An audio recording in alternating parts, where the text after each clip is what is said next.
In this short tutorial, we're going to show you how to take some data out of a Google Sheet and turn it into a JSON file.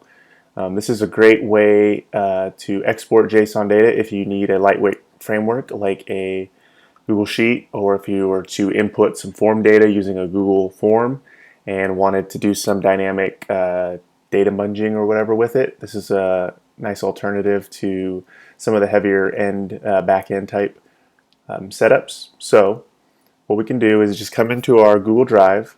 I have some test data in here, and as you will see, pretty standard looking rows and columns. The only thing we need to do here is go ahead and freeze our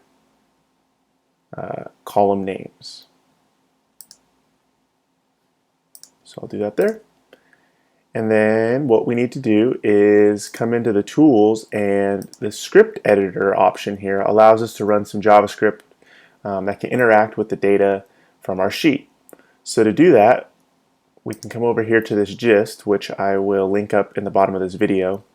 And Pamela Fox here has given us some functionality, which is going to basically create a new button in our Google Sheet that allows us to make an export of JSON data.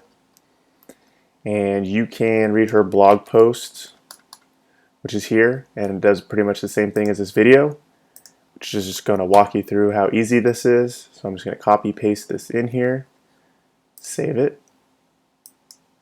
Now when I refresh, a new button should appear right there that allows us to export the JSON, and there it is. So because these rows are frozen, it knows where to grab from.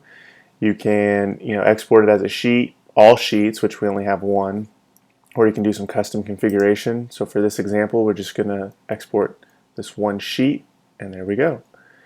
So we can go ahead and grab this and save it off in our JSON file and start interacting with it that way. One other quick thing to note is how do we do some automation or getting the JSON file to maybe auto update. And what we can do is come in here and click on this little time configuration button. Oops. We can create a new trigger. And all of these are the function names that are found within here, so you might have to do some exploring in exactly which one of these would need to be called to initiate the required function. And then here obviously you can do time driven, and you can specify when you'd like that to run, as well as sending notifications whenever there's a failure, which is a pretty nice little feature.